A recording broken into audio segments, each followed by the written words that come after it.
آپ بتائیے ایک آدمی شرابی ہو، جوا کھیلتا ہو اور برے برے کام کرتا ہو، اور اپنی اولاد کے سامنے آپ کہیں بہت اچھا آدمی ہے وہ، ایک بار لفٹ دیا تھا اس نے مجھ کو، بچہ ہو سکتا ہے اس کے پیچھے جائے، آدمی کہتا ہے یہ چیز ہے لیکن وہ غلط آدمی ہے، دور رہنا اس سے۔ جیسے نبی صلی اللہ علیہ وسلم نے کیا فرمایا، صدقک وہو کذوب، یہ بات تو اس نے سچ کہی ہے لیکن وہ جھوٹا ہے۔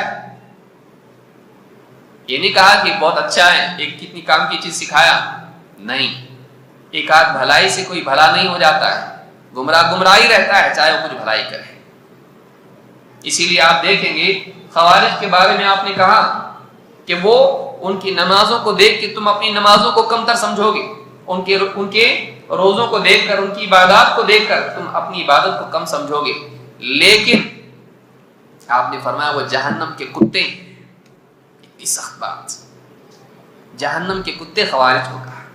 اور آپ نے کہا یمرقون من الدین کما یمرق السهم من الرمیہ، وہ دین سے ایسے نکل جائیں گے جیسے شکار کے پار تیر نکل جاتا ہے، وہ تیر جو ہے باقی نہ رہے، شکار میں نکل جائے، وہ دین میں آئیں گے باقی نہیں رہیں گے، دین کی اصل حیثیت سے وہ باہر نکل جائیں گے۔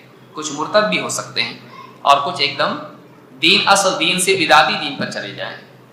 لہذا اہل بدعت کی تعظیم یہ اہل السنہ کا شعار نہیں ہے۔ یہ نہیں کہ آپ جا کے جھگڑا کریں ان سے، لیکن یہ کہ آپ لوگوں کو ان کی طرف مائل نہ کریں، ان کا معاملہ لوگوں کے سامنے بیان کریں تاکہ لوگ ان سے دور رہیں۔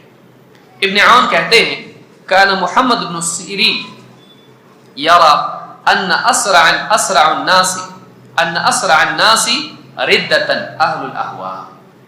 ابن سیرین رحمۃ اللہ علیہ فرماتے ہیں، ابن عون کہتے ہیں کہ ابن سیرین رحمہ اللہ کا کہنا تھا کہ سب سے زیادہ مرتد ہونے کے قریب وہ لوگ ہوتے ہیں جو بدعتی ہوتے ہیں۔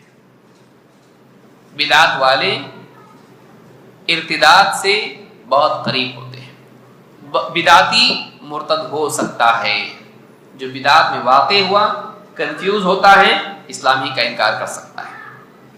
لہذا آدمی کو بدعت سے اور اہل بدعت سے دور رہنا چاہیے۔ کتنے لوگ ہیں آپ دیکھیے منکرین حدیث ہیں جو عقل کی بنیاد پر حدیثوں کا انکار کرتے ہیں، آدمی سننے لگا، بہت زیادہ بہت سٹائل میں بولتا ہے آدمی، ایک دم مفکر کی طرح بولتا ہے، پروفیسر کی طرح بولتا ہے، لیکن حدیثوں کا انکار کرتا ہے عقل کی بنیاد پر، بدعتی، خواہش کی بنیاد پر، عقل کی بنیاد پر حدیث کا انکار کرنا بدعتی۔ اب سنا اس کی بات سنتے بعض اوقات حدیثوں کا انکار، اور یہاں تک کہ نبی اکرم صلی اللہ علیہ وسلم اور محدثین اور صحابہ کے بارے میں کنفیوژن میں آ جاتا ہے اور شک میں پڑ جاتا ہے، یہ اچھے لوگ تھے کہ نہیں تھے، یہ سمجھدار لوگ تھے کہ نہیں تھے، یہاں تک کہ نبی اکرم صلی اللہ علیہ وسلم کی بات کے بارے میں شک میں آ جاتا ہے۔ یہ کیسا بول دیا اللہ کے رسول صلی اللہ علیہ وسلم، آپ کی شان میں گستاخیاں کرنے لگتا ہے، صحابہ کی شان میں گستاخیاں کرنے لگتا ہے۔ کبھی فلاں کو سن رہا ہے جو صحابہ کی جنگوں کے بارے میں بول رہا ہے، بدعتی ہے جو صحابہ کے بارے میں برا بولے۔ آدمی کے بدعتی ہونے کے لیے اتنا کافی ہے کہ وہ صحابہ کے بارے میں برا بولتا ہو۔ اب سن رہا ہے اس کو، صفین کے بارے میں سن رہا ہے، جنگ جمل کے بارے میں سن رہا ہے، فلاں مسئلے کے بارے میں سن رہا ہے، حضرت معاویہ کے بارے میں اس کی بات سن رہا ہے، سنتے سارے صحابہ سے بدزن ہو جاتا ہے۔ پھر کیا ایک اور کیا کئی صحابہ، اور پھر صحابہ سے بدزن ہونے کے بعد پھر حدیثوں سے اور حتیٰ کہ قرآن سے بدزن ہو سکتا ہے، وہ شیعت کی طرف بھی جا سکتا ہے، شیعت میں جا کے نہ جانے کیا کیا خرافات میں مبتلا ہو کے شرکیات میں بھی جا سکتا ہے، کفریات میں بھی جا سکتا ہے۔ بدعتی سے اپنے آپ کو جوڑنا اللہ تعالیٰ سے دور کرنا ہے، رسول صلی اللہ علیہ وسلم سے اپنے آپ کو دور کرنا ہے۔ لہذا بدعتی سے استفادہ، بدعتی کی تعظیم و توقیر، بدعتی کی تشہیر جائز نہیں ہے۔ تو کہتے ہیں ان اسرع الناس ردۃ اہل الاہواء، سب سے زیادہ مرتد ہونے والے لوگ بدعتی ہوتے ہیں، پہلے بدعت میں جاتے ہیں پھر مرتد ہوتے ہیں۔ لہذا یہ بہت ہی سخت بات ہے، الابانہ میں ابن بطہ نے اس کو روایت کیا ہے۔ نبی اکرم صلی اللہ علیہ وسلم فرماتے ہیں ان اللہ احتجر اور ایک روایت میں ہے احتجب التوبۃ علی کل صاحب بدعہ. امام الطبرانی نے الاوسط میں اس کو روایت کیا ہے اور دوسرے محدثین نے بھی. کیا حدیث ہے؟ اللہ تعالیٰ نے بدعتی اور توبہ کے درمیان پردہ ڈال دیا ہے. بدعتی کے اور توبہ کے درمیان کیا ہے؟ پردہ ہے، آڑ ہے. کیوں؟ اس لیے کہ وہ اپنی بدعت کو نیکی سمجھ کے کرتا ہے. جس چیز کو آدمی بھلائی سمجھتا ہے اس سے توبہ کیوں کرے گا؟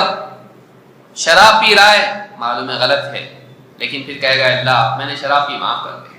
چوری کر رہا ہے، جھوٹ بول رہا ہے، وہ اللہ تعالیٰ سے توبہ کرے گا. کیوں؟ اس لیے کہ وہ اپنے عمل کو غلط سمجھتا ہے. لیکن بدعت اس کو دین سمجھ کے کرتا ہے، اس کو اچھا سمجھ کے کرتا ہے. کیوں توبہ کرے گا؟ تو اس کی اس غلطی کی وجہ سے نحوست اس کی کیا ہے؟ توبہ کی توفیق چھین لی جاتی ہے، الا یہ کہ اللہ تعالیٰ رحم فرمائے. ورنہ بدعت کا عام قاعدہ یہ ہے کہ بدعت میں واقع ہونے والا انسان بدعتی کو توبہ کی توفیق نہیں ملتی. خصوصاً اس آدمی کو جو آدمی بدعت کا داعی ہے، جس چیز سے مشہور ہوتا اس چیز کو چھوڑتا. جس چیز پہ فیمس ہو جاتا آدمی، جس چیز کی دعوت دیتا ہے، اب اس کی عزت کا مسئلہ بن جاتا ہو. میں اپنی گاڑی پیچھے نہیں لے سکتا ہے، ساری دنیا میں نے بولا لوگوں کو یہ صحیح ہے، اب واپس پیچھے کیسے جاؤں؟ لوگ کیا کہیں گے؟ ہم سب کو غلط بات بتایا تو میرے لائک کم ہو جائیں گے، لوگ میرے فین میرے کم ہو جائیں گے، لوگ مجھ سے دور ہوں گے، لوگوں کی نگاہ میں میرا اعتماد ختم ہو جائے گا. تو صاحب بدعت اکثر اوقات اپنی بدعت کی غلطی ظاہر ہونے کے بعد بھی توبہ نہیں کر پاتا ہے. کیوں؟ اس لیے کہ وہ لوگوں کی نگاہ میں گرنا نہیں چاہتا. کتنے لوگوں کو آپ نے دیکھا ہوگا نہیں مانتے، غلط بات بول دی، بغیر دلیل کے بتا دیا اور غلط عمل لوگوں کو سکھا دیا. آپ کوئی آدمی جا کے رد کرتا ہے، بتاتا ایسا نہیں ایسا ہے، نہیں بول دیا ختم ہو گیا. نہیں مانتا، پیچھے نہیں ہٹتا. کیوں؟ اس لیے کہ خواہش نفس کی بنیاد پر بولا تھا اور اب چھوٹا نہیں بننا چاہتا ہے. لہذا بدعتی کو، بدعت کے داعی کو خصوصاً توبہ کی توفیق نہیں ملتی ہے، کبھی جہالت کی وجہ سے اور کبھی انا کی وجہ سے. سفیان الثوری رحمۃ اللہ علیہ فرماتے ہیں البدعۃ احب الی ابلیس من المعصیہ. ابلیس کو اللہ کی نافرمانی سے بھی زیادہ بدعت پسند ہے. یعنی کسی انسان سے اللہ کے باب میں نافرمانی کروا دے، اس سے زیادہ پسند ہے کہ وہ بدعت میں مبتلا کر دے، کرنے کے کام کو نہ کرائے، اللہ کا حکم توڑنے پر مجبور کر دے. اس سے زیادہ اس کو یہ پسند ہے کہ جو کام دین نہیں ہے اس کو دین کے نام پہ کروائے. کیوں؟ کہتے ہیں المعصیۃ یتاب منہا، گناہ نافرمانی اس سے آدمی توبہ کر لیتا ہے، والبدعۃ لا یتاب منہا، لیکن بدعت سے انسان توبہ نہیں کر پاتا ہے. تو بدعت توبہ میں رکاوٹ بن جاتی ہے، آدمی کی عقل پر پردہ پڑ جاتا ہے اور آدمی اسی میں کرتا چلا جاتا ہے، ترقی کرتا جاتا ہے. بدعت میں بھی آپ دیکھیے 1 سال ایسا کریں گے، اگلے سال تھوڑا، کیونکہ جب فریڈم ہے تو پھر نیا نیا کچھ تو نکالو. اور جب اس پر جم جاتے ہیں اور سیاست بھی اس کے ساتھ جڑ جاتی تو چھوڑنا مشکل ہو جاتا ہے. بن کیسا بن ایسا تھوڑی رہتا، ہم تو کریں گے اس کو، ہم کو مزہ آتا ہے اس کے اندر. جب لذتیں بھی اس کے ساتھ جڑ جاتی ہیں چھوڑنا مشکل ہو جاتا ہے. سیاست بھی جب جڑ جاتی ہے چھوڑنا مشکل ہو جاتا ہے، اور جب بھیڑ جڑ جاتی ہے اس کے اندر تو پھر چھوڑنا مشکل ہو جاتا ہے. کہتے ہیں المعصیۃ یتاب منہا والبدعۃ لا یتاب منہا. معصیت سے تو آدمی توبہ کر لیتا ہے، بدعت سے توبہ نہیں کر پاتا ہے. لہذا بدعت اور بدعتی کا معاملہ ہلکا سمجھنا بہت ہی غلط بات ہے. لہذا یہ کچھ چیزیں تھیں جو آج ہم نے دیکھی. اللہ رب العالمین سے دعا ہے کہ ہم سب کو بدعت اور اہل بدعت سے بچنے کی توفیق عطا فرمائیں. مزید کچھ باتیں جو انشاءاللہ ہم اگلے درس میں دیکھیں گے. اقول ھذا واستغفر اللہ لی ولکم.